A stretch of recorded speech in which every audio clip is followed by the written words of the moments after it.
내가 인침을 받은 자의 수를 들으니 이스라엘 자손의 각 지파 중에서 인침을 받은 자들이 14만 4천이니 또 내가 보니 보라 어린 양이 시온산에 섰고 그와 함께 14만 4천이 서 있는데 그들의 이마에는 어린 양의 이름과 그 아버지의 이름을 쓴 것이 있더라. 아멘. 온라인 예배를 함께 예배드리고 있는 우리 모든 성도님들에게 하나님의 크신 은혜가 함께하길 주님의 이름으로 간절히 소망합니다. 오늘은 14만 4천의 의미라는 제목으로 함께 하나님의 말씀을 나누려고 합니다. 여러분, 진짜가 있으면 무엇도 있을까요? 가짜도 있겠죠. 이 가짜와 진짜는 겉으로 보면 잘 모릅니다. 그런데 자세히 보면 그 차이가 있습니다.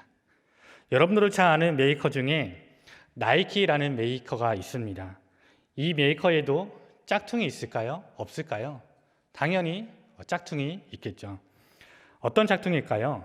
바로 이제 화면에 보시는 것처럼 나이스라는 짝퉁이 있습니다. 유니클로라는 메이커에도 짝퉁이 있는데 유니프로라는 짝퉁이 있습니다. 또 빈폴이라는 메이커 중에는 또 이 짝퉁이 빈곤이라는 짝퉁이 있습니다. 이렇게 세상에는 많은 가짜가 있다는 것은 진짜가 있다는 것을 말해주는 것이죠.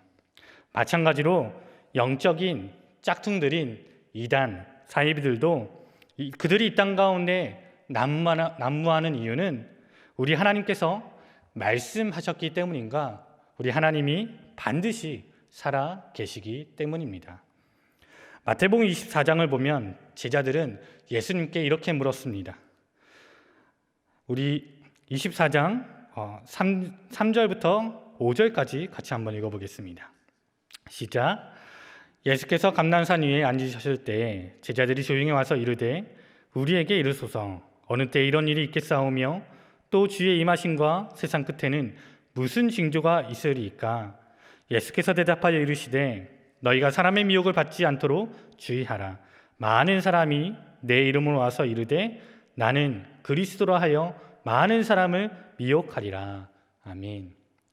제자들이 예수님께 이렇게 묻고 있죠. 예수님, 주님 임하심과 세상 끝에는 무슨 징조가 있겠습니까? 그랬더니 주님이 이렇게 대답하십니다. 많은 사람이 내 이름으로 와서 나는 그리스도라 하여 많은 사람을 미혹하리라. 그러니 너희는 이러한 미혹을 받지 않도록 주의하라. 그래서 여러분, 이 땅 가운데 이단들이 많이 생겨나는 것은 그리 놀랄만한 일이 아닙니다. 왜냐하면 진짜가 있기 때문에 가짜도 있는 것이고 또 말세의 징조로 예수님께서 이단들이 나타날 것이라고 분명히 말씀하셨기 때문입니다. 그래서 우리는 왜 이렇게 이단인들이 많나? 라고 놀라기보다는 내가 이 이단에 미혹되지 않도록 주의하고 경계하는 일이 더욱 필요할 것입니다. 교회의 역사를 보면 이단들은 끊임없이 생겨났고 또 없어지기를 수없이 반복해 왔습니다. 끝까지 간 이단들이 없었다는 것이죠. 그래서 우리가 잘 아는 신천지, 통일교, 몰몬교, JMS, 하나님의 교회, 이 모든 이단들도 다 몇십 년 후면 다 사라질 것입니다. 진짜가 아니기에 언젠가는 다 사라지게 되어 있는 것이죠. 우리가 속한 이 주님의 교회만이 영원한 교회이고 승리한 교회인 줄 믿으시길 바랍니다. 우리가 잘 아는 이단들의 공통된 주요 특징들이 있습니다. 대부분의 이단들은 첫 번째로 교주를 신격화, 우상화합니다. 이만희를 교주로, 또 정명석을 교주로, 문선명을 교주로 우상화하고 그들을 신격화하죠. 또 두 번째로 이단들은 성경을 자기 멋대로 자의적으로, 문자적으로 해석을 합니다. 또 세 번째로 그날과 그때를 자기들만 알 수 있다고 주장하면서 급박한 종말관을 주장합니다. 이런 특징들이 있다면 다 이단인 것이죠.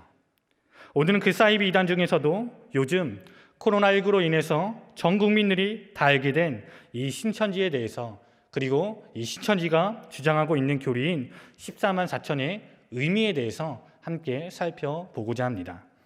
첫 번째로 이 신천지는 이만희를 교주로 신격화합니다. 신천지 신도들이 부르는 찬송가를 보면 이만희 씨를 주요 그리스도이시요 살아계신 하나님의 아들이라고 노래를 합니다. 그리고 두 번째로 그들은 14만 4천 명을 채우려고 노력하는 단체입니다. 신천지는 14만 4천, 이것을 전국을 12지역으로 나누고 그것을 지파라고 부르면서 12지파, 한 지파당 12,000명씩 14만 4천 명이 되면 놀라운 일이 두 가지가 일어난다고 합니다. 그 첫 번째는 그들이 죽지 않고 영원히 산다는 것. 그리고 두 번째는 그들이 죽지 않고 영원히 살면서 왕 같은 제사장이 된다고 말합니다. 그래서 이 교리를 믿는 순간 그들에게는 학업도 가정도 직업도 모든 게 다 이순위가 되는 것입니다. 오로지 24만 4천 명을 채우는 일에 모든 것을 거는 것이죠. 그런데 우리가 뉴스에서도 보았듯이 이미 이 신천지는 14만 4천 명이 넘었었습니다. 많게는 약 23만 명 정도라고 하죠. 그래서 그들은 요즘에는 이렇게 말합니다. 이 14만 4천 명 안에 들어야 된다. 이 14만 4천 명 안에 들기 위해서는 다른 사람들보다도 전도도 많이 하고 헌금도 많이 해야 된다고 말합니다. 그러면서 이 14만 4천 명 안에 들도록 서로 경쟁을 시키는 것이죠. 그래서 저는 이 14만 4천 명이 정말 이 숫자를 말하는 것인지, 그래서 이 14만 4천 명 안에 들어야지만 우리가 정말 구원을 받을 수 있는 것인지 아니면 다른 의미가 있는 건 아닌지 함께 살펴보고자 합니다. 여러분, 우리가 이 땅 가운데 함께 살아가고 있지만, 한 공간 안에 살아가고 있지만 청소년들이 사용하는 단어를 잘 모를 때가 있습니다. 예를 들어서 청소년들이 사용하는 단어 중에 문상이란 단어가 있습니다. 이 뜻이 혹시 무엇을 나타내는 말일까요? 어른들에게는 조문한다라는 의미로 들릴지도 모르겠지만 10대들에게는 문화상품권이라고 말합니다. 또 김천이 무엇일까요? 김천, 우리가 잘 아는 경상북도 김천이 있죠. 그 김천을 말하는 것이 아니라 김밥 천국의 줄임말이 김천입니다. 생파가 무엇일까요? 생파, 그 생으로 된 파일까요? 그게 아니라 생일 파티의 줄임말이 생파입니다. 또 시태가 무엇일까요? 시태. 이거는 춘천 사람들만 잘 알 수 있는 단어일 텐데, 시태는 CGV 태계동을 말한다고 합니다. 저도 춘천에 처음 왔는데 우리 중고등부 아이들이 얘들아 우리 시태에서 만나 막 자기 친구들에게 이러는 거예요. 도대체 시태는 무엇을 말하는 것일까 한동안 모르다가 나중에야 알았습니다. CGV 태계동을 말하는 거더라고요. 시태는 CGV 태계동 쪽, 또 남태는 남춘천역에 있는 태계동 쪽을 말하는 것이 남태라고 합니다. 그러면 여러분 이 문제를 한번 풀어보시겠습니까? 오늘 다이 생파 장소는 시태에 있는 김천이야. 다들 문상을 준비하고 와. 오늘 다이 생파 장소는 시태에 있는 김천이야. 다들 문상을 준비하고 와. 이것을 해석할 수 있으시겠어요? 네. 오늘 다이는 제 딸 이름입니다. 다이 생일 파티 장소는 CGV 태계동 쪽에 있는 김밥 천국이야. 다들 문화상품권을 들고 와. 이런 뜻이 되는 것입니다. 여러분, 우리가 생파, 시태, 김천, 문상이라는 의미를 몰랐다면 이 문제를 풀 수 있었을까요? 아마 여기 계신 우리 60, 70대 권사님들은 잘 모르실 것입니다. 이렇게 한 시대 안에서도 그 단어가 가지고 있는 의미를 제대로 알지 못하면 전혀 다른 해석을 하는데, 오죽하면 성경은 어떻게 했습니까? 여러분, 성경은 언제 쓰여졌나요? 약 2000년 전에 쓰여졌습니다. 성경은 2000년 전에 그 시대의 언어와 종교와 사회와 문화적인 배경 안에서 쓰여졌기 때문에 오늘날 우리 시대로 바로 가져와서는 안 되는 것이고, 그 시대에 성경이 쓰여졌을 당시에 문화와 종교와 언어와 사회적인 배경을 먼저 파악하고 나서 오늘날 우리가 살고 있는 이 시대에 가지고 와서 적용을 해야 하는 것입니다. 만약 이 성경을 제대로 된 해석 없이 오늘날 우리의 시대로 곧바로 가져온다면 자칫 잘못하면 우리가 큰 오류에 빠질 수 있는 것이죠. 그래서 성경은 꼭 해석이 필요한 책입니다. 여러분, 이단들의 주요 특징이 있는데 그것은 뭐냐면 우리가 가지고 있는 이 성경을 제대로 해석하지도 않고 그들 자신만의 해석으로 많은 사람들을 그렇듯하게 유혹한다는 것입니다. 오늘 우리가 14만 4천에 대한 말씀을 읽었는데 이 본문 말씀에 나오는 이 14만 4천을 우리가 문자로 봐야 될까요? 아니면 상징으로 봐야 될까요? 우리가 성경을 볼 때 고려해야 될 것이 하나가 있는데 그것은 바로 문학 장르입니다. 예를 들어서 이런 시가 있습니다. 할머니 한 분이 눈이 되어 사라진다. 할머니 한 분이 눈이 되어 사라진다. 이것이 아침 신문 기사의 헤드라인이라고 한번 생각해 보세요. 내일 아침 일면의 기사로 이 기사가 떴다면 할머니 한 분이 눈이 되어 사라졌다라고 기사가 떴다면 정말 대단한 것이죠. 여러분, 신문 기사는 정말 사실 그대로만 기록해야 되기 때문에 신문에 이 기사가 났다면 우리는 정말 이 기사를 진짜로 받아들일 것입니다. 그런데 이것이 시라면요, 그 의미는 달라지겠죠. 사실 이 문장을 우리는 문자 그대로 봐야 될 것이 아니라 비유로 봐야 합니다. 이것은 김용택님의 섬진강에 나오는 시의 한 구절입니다. 여러분, 이게 시에 나와 있는 문장이니 해석하면 어떤 뜻이 될까요? 이런 것이 되겠죠. 진짜로 할머니가 눈이 되어서 사라진 것이 아니라 할머니 한 분이 보따리를 잔뜩 메시고 눈밭을 걸어가시는데 점점 멀어져가는 모습이 마치 눈처럼 보인다라는 표현을 시로 비유적으로 쓴 것이겠죠. 여러분, 이것이 신문기사나 법정 증거로 쓰였다면 문자 그대로 해석해야 되겠지만 이것이 시라면 우리는 비유적으로 바라봐야 할 것입니다. 이와 마찬가지로 모든 성경에도 문학 장르가 있습니다. 역사서, 또 시가서, 예언서, 서신서 등등 여러 장르가 있습니다. 우리가 요한계시록을 바라볼 때 왜 어렵게 다가오냐면 다른 성경들은 문학 장르가 한 가지인데 이 요한계시록은 문학 장르가 세 가지가 나옵니다. 이 세 가지가 서로 섞여 있어서 서로 대하기가, 이 요한계시록 우리가 대하기가 어렵게 느껴지는 것이죠. 이 요한계시록의 문학 장르는 세 가지입니다. 첫 번째는 서신서, 편지로 쓴 글을 말합니다. 두 번째는 예언서, 예언적인 글이 있습니다. 세 번째는 묵시는 문학입니다. 여러분, 이 요한계시록이 쓰여졌을 당시에는 수많은 그리스인들이 로마의 도미티안 황제의 박해를 받고 있을 때 쓰여졌던 것입니다. 그래서 글을 쓸 때 직접적으로 표현을 하지 못했습니다. 비유적으로 표현을 써야만 했습니다. 직접적으로 썼다면 고문과 핍박을 받았어야만 했습니다. 우리나라도 이와 같은 묵시문학에 참 많이 익숙해져 있습니다. 왜냐하면 우리나라도 일제 강점기 때에 박해를 받았던 적이 있었기 때문이죠. 예를 들어서 이상하 씨가 쓴 빼앗긴 들에도 봄은 오는가 라는 시에서 빼앗긴 들은 무엇을 말하나요? 무엇을 말하나요? 우리나라를 말합니다. 봄은 무엇을 말하나요? 광복을 의미하죠.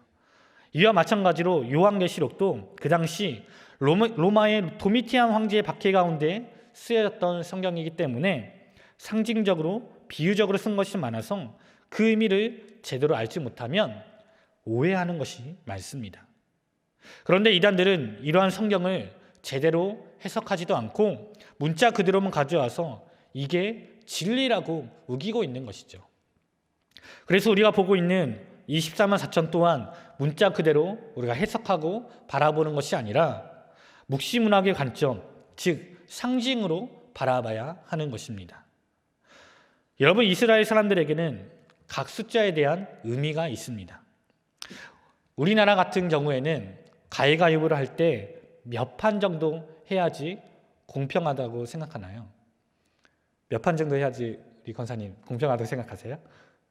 네, 한 3판은 해야겠죠. 그래서 3세판 해야 된다라고 해야 우리는 공평하다고 생각을 합니다. 또 우리나라는 행운의 숫자를 몇이라고 생각하나요? 7이라고 생각을 하죠. 또 죽음의 숫자를 4라고 말합니다.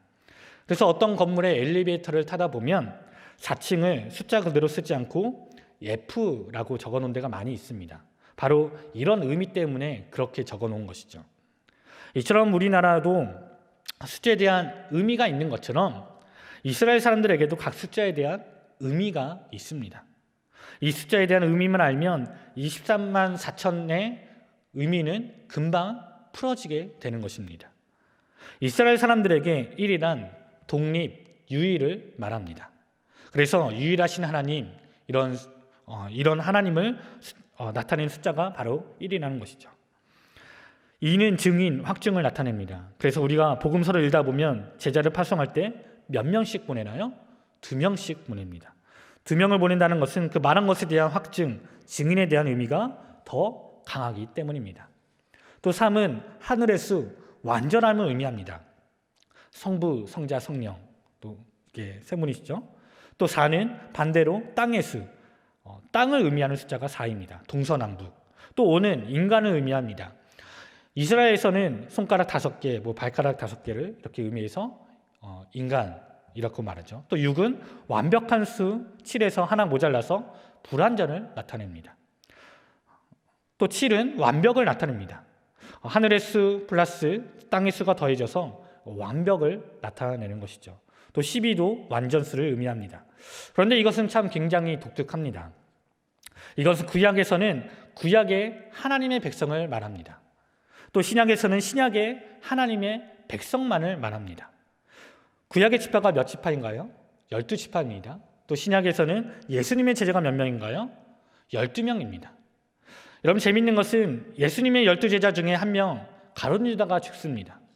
예수님을 배반해서 자살하고 한 명이 빠집니다. 그런데 사도행전 1장을 보면 새로운 제자를 한 명 뽑는 장면이 나옵니다. 사도행전 2장의 내용은 오순절날 이 마가의 다락방에서 성령이 강림하는 그런 내용이 들어있는데 사도행전을 2장부터 시작해도 그 스토리에 전개되는 데에 무리가 없어 보입니다. 그런데 성령이 강림하기도 전에 사도행전 1장에서 이 10이라는 숫자를 끼워 맞추는 그런 느낌이 듭니다. 왜냐하면 그 새로 뽑힌 사람의 이름이 1장 이후로는 단 한 번도 언급되어 있지 않기 때문이죠. 요한계시록까지 그 이름이 나오지 않습니다. 그렇게 애써서 제자 한 명을 뽑아놨는데 그 새로 뽑힌 사람의 제자의 이름이 단 한 번도 나오지 않습니다. 여러분 가룟 유다가 죽고 사도행전 1장에서 새로 뽑힌 이 제자의 이름이 누구인가요? 바로 마띠아죠. 마띠아. 그런데 이 마띠아의 이름이 사도행전 1장 이후로 단 한 번도 언급되지 않습니다. 그래서 사도행전 1장은 마치 오순절날 성령 강림이 임하기 전에 교회가 12라는 10이라는 숫자를 끼워 맞추는 그런 느낌이 드는 것입니다. 그래서 여러분 우리는 이 10이라는 숫자를 이렇게 기억해야 합니다. 첫 번째는 이 10이라는 숫자는 구약의 하나님의 백성, 그리고 두 번째는 신약의 하나님의 백성을 말한다는 것을 우리는 기억해야 됩니다. 이 10이라는 숫자가 절대로 신구약의 모든 하나님의 백성을 말하지는 않습니다. 그렇다면 이런 질문 한 가지가 생기겠죠. 그러면 이 둘을 동시에 표현하고 싶을 때는 어떻게 해야 될까? 동시에 표현할 때는 어떻게 해야 될까? 신구약의 모든 하나님의 백성을 표현하고 싶을 때 어떻게 이것을 표현할 수가 있을까? 두 가지 방법이 있습니다. 첫 번째는 더하면 됩니다. 12 더하기 12는 몇인가요? 24가 되겠죠? 네. 그래서 이 요한계시록에서 24도 신구약의 모든 백성을 의미합니다. 이것도 완전수, 전체를 의미합니다. 그런데 강조가 있습니다. 신구약의 모든 하나님의 백성을 내가 강조하고 싶어요. 그러면 어떻게 해야 될까요? 이 12를 곱하면 됩니다. 12를 곱하면 돼요. 그러면 12 곱하기 12는 몇이 되나요? 144가 되죠. 이것도 완전수, 전체를 의미합니다. 그래서 24나 144는 신약과 구약의 모든 하나님의 백성을 의미하는 것입니다. 이것은 수학의 공식과도 같은 거예요. 그래서 정리하면 이런 것이 됩니다. 20이라는 숫자는 구약이든 신약이든 한쪽의 하나님의 백성만을 의미한다. 그런데 이 모두를 표현하고 싶을 때는 더하고 또 강조하고 싶을 때는 곱하면 된다. 그렇기 때문에 24나 144는 모든 구약과 신약의 하나님의 백성을 의미한다. 이렇게 우리가 이해하면 됩니다. 그리고 또 몇 개의 숫자가 더 있습니다. 40은 한 세대를 의미하고 충만한 시대를 말합니다. 또 1000은 수많음, 셀 수 없이 많음을 의미합니다. 우리나라에서는 많다라는 의미를 가지고 있는 숫자가 만 단위입니다. 만 단위. 수만의 붉은 악마, 수만의 사람들, 버스가 10,000원이다. 그러면 그 버스가 사람들로 꽉 찼다는 의미인 것이죠. 그런데 이스라엘에서는 이 1000 단위가 많다라는 것을 의미합니다. 그렇다면 제가 문제 하나만 내볼 테니까 한번 맞춰보시겠습니까? 이 12는 구약 아니면 신약의 하나님의 백성 하나만 의미한다고 했습니다. 그런데 이것을 동시에 표현하고 싶다면 두 가지가 있다고 했습니다. 이것을 더하거나 곱하거나. 그런데 강조할 때는 곱해서 144입니다. 그런데 이것으로도 표현이 되지 않는 거예요. 신약과 구약의 모든 하나님의 백성이 온 땅에 충만하다. 하나님의 백성이 온 땅에 수없이 셀 수 없이 많다. 내가 그것을 강조하고 싶어요. 그러면 어떻게 하면 될까요? 어떻게 하면 될까요? 그것은 144에다가 곱하기 1000을 하면 되는 것입니다. 그러면 이게 무슨 숫자가 되나요? 14만 4천이 되는 것이죠. 그래서 이 뜻은 14만 4천의 뜻은 셀 수 없이 많은 충만한 하나님의 백성을 의미하는 것입니다. 그러면 여러분, 이 요한계시록에 나오는 14만 4천은 상징이겠습니까? 아니면 문자겠습니까? 바로 당연히 상징인 것이겠죠. 그런데 신천지는 이렇게 말하는 것이에요. 이것은 문자다. 14만 4천이 채워지려면 얼마 남지 않았다. 우리가 이 14만 4천 안에 들어야 된다. 여러분, 이 교리에 속지 마시길 바랍니다. 요한계시록에 말하는 이 14만 4천은 문자 그대로의 의미가 아니라 상징적인 것입니다. 그래서 오늘 본문 말씀 7장 4절과 14장 1절은 이렇게 해석할 수가 있습니다. 7장 4절에 인침을 받은 자들이 14만 4천이니 이것은 이 숫자만 구원받는다는 것이 아니라 구원받은 신구약의 모든 하나님의 백성들은 하나님께서 다 보호해 주시고 하나님의 구원 안에 있다라는 것을 상징하는 것입니다. 또 14장 1절 말씀 보면 또 내가 보라 어린 양이, 여기서 어린 양은 예수 그리스도를 의미합니다. 예수님이 시온산에 섰고 이 시온산도 상징을 의미합니다. 앞으로 올 하나님의 나라를 의미합니다. 어린 양이 하나님 나라에 섰고 그와 함께 14만 4천이 서 있는데 구원받은 셀 수 없이 많은 수많은 하나님의 백성들이 서 있는데 그들의 이마에는 어린 양의 이름과 그 아버지의 이름을 쓴 것이 있더라. 이것도 상징입니다. 정말 이런 이마에 이름을 쓴 것이 아니라 예수 그리스도께 속해 있다라는 뜻입니다. 여러분, 인을 친다라는 것은 이스라엘 유목민들의 전통으로 소유를 의미합니다. 소유. 내가 누구에게 속했다. 그래서 짐승의 표를 받거나 인을 쳤다는 것은 사단에게 속했다는 것을 의미하고 하나님의 백성들의 이마에 이름을 기록한다는 것은 예수 그리스도께 소유됐다라는 것을 의미하는 것입니다. 그래서 여러분, 우리가 성경이 쓰여졌을 당시에 문자나 이 숫자의 의미만 알아도 우리가 신천지에 빠지지 않게 되는 것이겠죠. 그런데 여러분, 우리가 이단 문제를 대할 때 한 가지 더 중요한 것이 있습니다. 그것이 뭐냐면 이단들보다도 우리가 세상에서 더 빛과 소금의 역할을 감당하며 살아가야 한다는 것입니다. 우리가 성경을 제대로 아는 것도 중요하지만 우리가 정말 하나님의 말씀대로 실천하며 살고 그 하나님의 말씀대로 살려고 몸부림치는 것도 정말 중요하다라는 것입니다. 최근 이단들의 특징이 무엇인지 아십니까? 예전에 이단들은 가정을 파괴하고 사회를 문란하게 했습니다. 그런데 요즘 이단들의 특징은 사회봉사가 특징입니다.